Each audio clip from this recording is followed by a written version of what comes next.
I'm Mara Walls. I have lived in Pell City for 18 years. I served 10 years as the chief school financial officer here.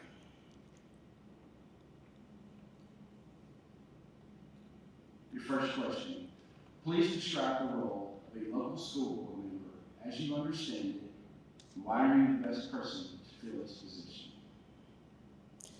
My understanding of the Code of Alabama, the role of a school board member is to work with the superintendent to establish goals for the school system that address student needs, increase their performance, and monitor student progress. It's also the role of the board to establish policy for the school system in order to meet the needs.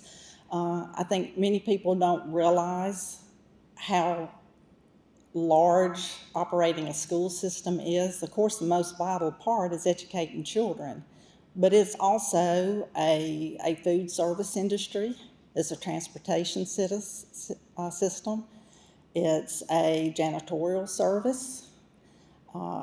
In certain instances, they meet the health needs of students, so there's a lot of policy that's needed in order for procedures to be developed in order to meet all these needs. The reason I think that I would make a good board member is I have 45 years of experience dealing with school systems. I started out as a middle school office clerk.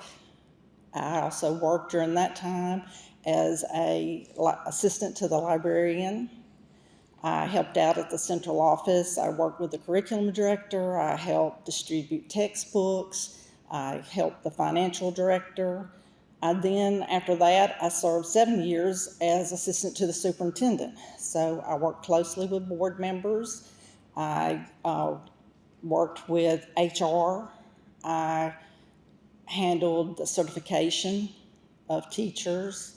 I did the annual report to the state that provided the information that flows through for the money for that particular system. After that, I worked 2 years with the state examiners of public accounts. During that time, what I did was audit county commissions, but mostly county school systems. And with the State Department of Examiners, the focus there is on state and federal compliance, more so than the financial audits you get with private CPA firms. Then I spent the next 12 years as a chief school finance officer. I spent 2 years with Limestone County and then 10 years with Pell City. After retiring in 2010, I began working as a consultant. I've probably worked in close to 40 school systems. I've worked in systems as large as Birmingham City, Montgomery County, Huntsville City. I've also worked in systems as small as Talladega and Perry County. During that time, I worked on 2 state intervention teams, Huntsville City and also Birmingham City. While I was in Birmingham City, the main purpose of that intervention was to address the micromanaging of the school board. So I have had experience working with school board. Oftentimes, in my role as a consultant, I've been asked by board members to come to a school system because they were uncomfortable with the work that they felt like was being done. I have done training. I went to Talladega and worked with Frank Costanzo. I was their interim CSFO at that time.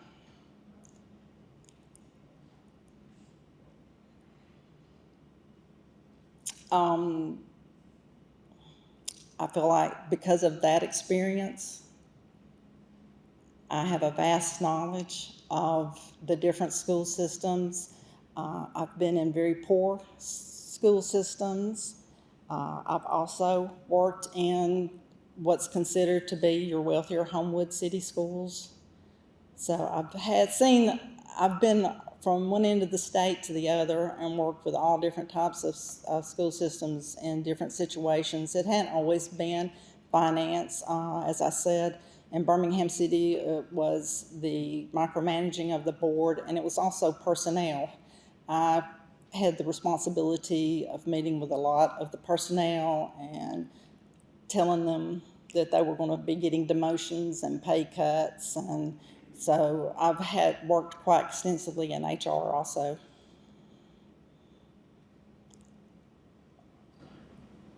What are the most significant issues our school district is currently facing? How would you propose the district address these challenges? I think one of the main issues that needs to be addressed is forming a well-developed strategic plan. If this is done correctly, it will provide a tool to address the other issues that are in the school system. A strategic plan committee should be made up of board members, city council members, employees, community leaders, business leaders, parents. That way it is a collaborative effort by stakeholders, and I think that improves the accountability and the transparency of a school system. If you can involve different aspects of the community in developing such a plan, I feel it helps people feel better about the system because they've had a part. They've had a part in making decisions of where that system will go. The Alabama State Department of Education scored Pell schools an 80 in 2022, an 81 in 2023, and an 83 in 2024. What are your thoughts on this trend and the trajectory of the overall school system? I think the knee-jerk reaction is, why aren't we in the 90s? There is an improvement. Looking at the data, though, you'll see that there are 139 systems in the state of Alabama. Only 25% have made an A. 75%, or I'm sorry, 54% are in the B range. So Pell City is in the range of the majority of the school systems in the state. But I don't think you can measure yourself against other school systems. I think you should measure yourself where you are and how can you grow. Because you always, to me, if our grade was 95, wouldn't we want to be a 96? You always want to improve where you are.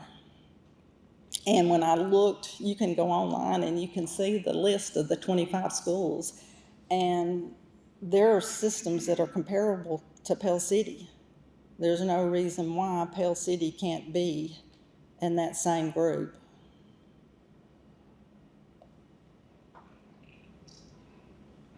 Do any of the steering committees have any follow-up questions at this time? Yeah, I do. Your vast experience with school systems all over the state, in that experience, did you see things, in that discrepancies,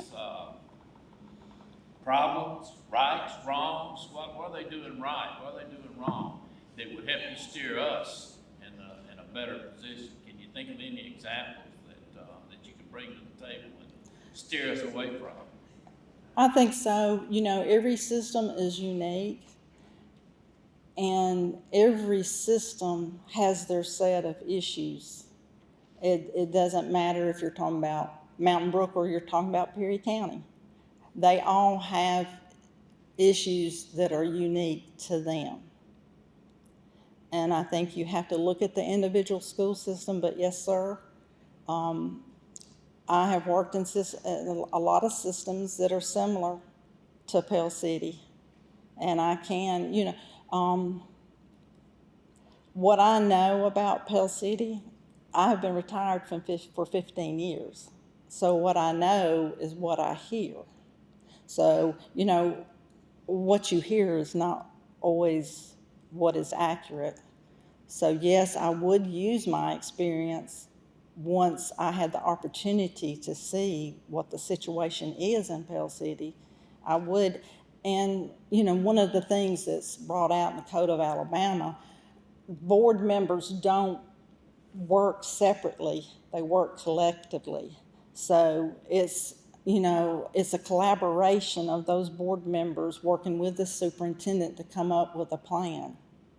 And one thing I've learned working with different school systems is my idea is not always the best one. Sometimes somebody else has a better idea than I have, or sometimes the combination of ideas ends up being a better plan. And that is when I talked about the strategic plan. That's why you want so many different people on that committee, so that you get a perspective from every part of your community. In all these schools that you observed, was there a common denominator of things they did right, or a common denominator of things they did wrong? Did you observe anything like that in your? One thing is support of the board without them trying to run the school system. That's a right thing? That is the right thing. Yeah. It's the job of the superintendent. That's why you have a superintendent, is to run the school system. You provide him with the tools and support to do that. Thank you. All right. You talked about a long-term plan, and you talked about in your one of your goals for the high school, for the school system, is to have short and long-term capital plans. Mm-hmm. Can you elaborate on that? How you would structure that? Well, I think when you talk about long-term plans, it encompasses a lot of things. One thing that is a concern for me is the enrollment is less than it was 15 years ago when I was here.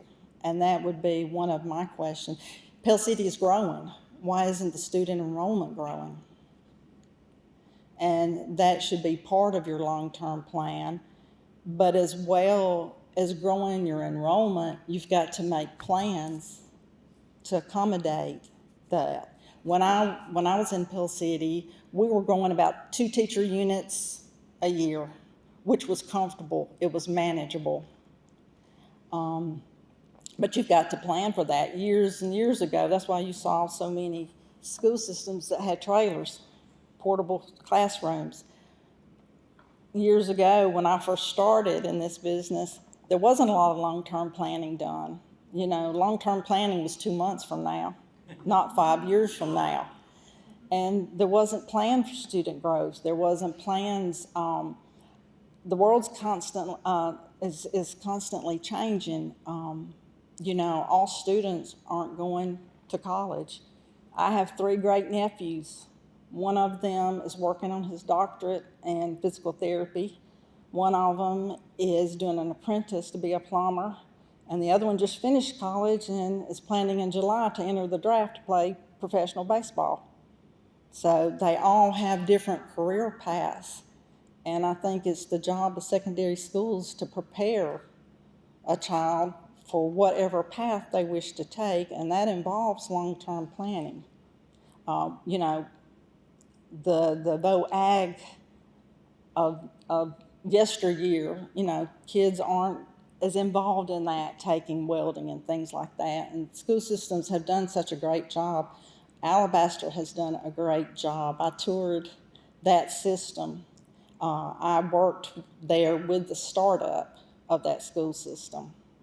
I assisted Dr. Phil Hammonds. He was superintendent here at one time before I came, and he was there working as the interim superintendent and starting that system up, and I had the pleasure to work with him. But I toured the high school later, and they are doing a phenomenal job of providing students with different career paths. And that is something that you have to involve in your long-term planning, not just what's happening now, what's going to be happening in the future, and how can our facilities accommodate that.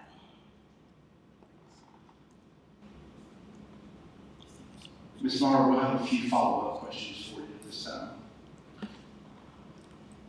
What is your perception of our school district's current working and learning environment? Do you have ideas on how to ensure and maintain a positive environment?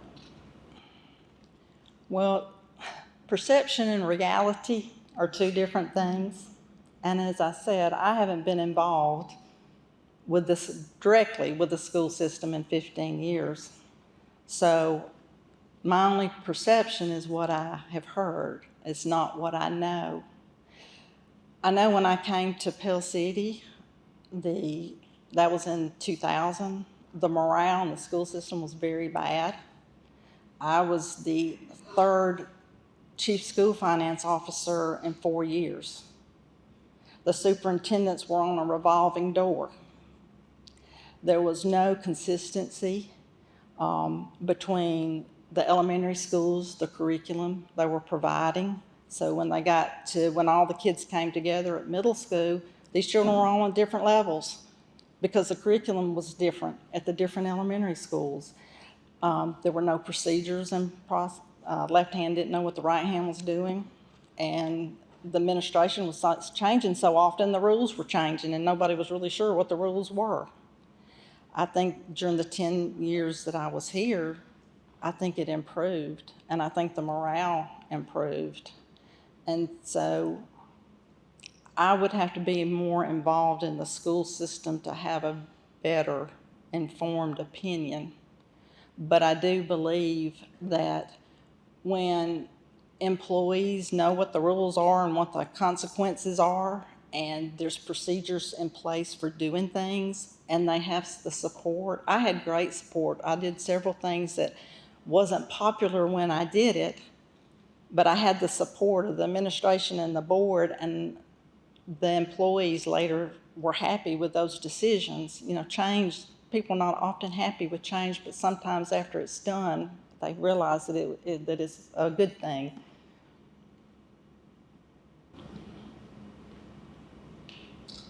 What steps would you take to establish and maintain trust in the board? I think accountability, transparency. I found when I was CSFO, oftentimes when you're upfront with people, they know what the goal is, what your plans are to achieve that goal, and if something happens that the plan has to be changed, that's communicated. When people aren't necessarily happy with what the plan is, as long as they understand what it is and why you're doing it, I think it makes it more palatable.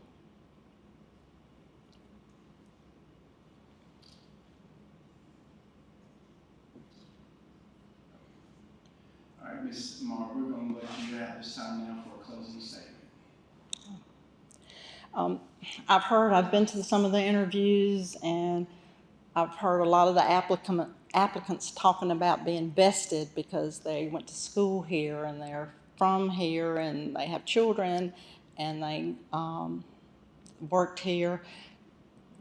The only thing that I have that I can say on that one is that I did work for Pell City School System, but I think being part of this community makes you vested, and I think that's the responsibility. Doesn't matter what your age is.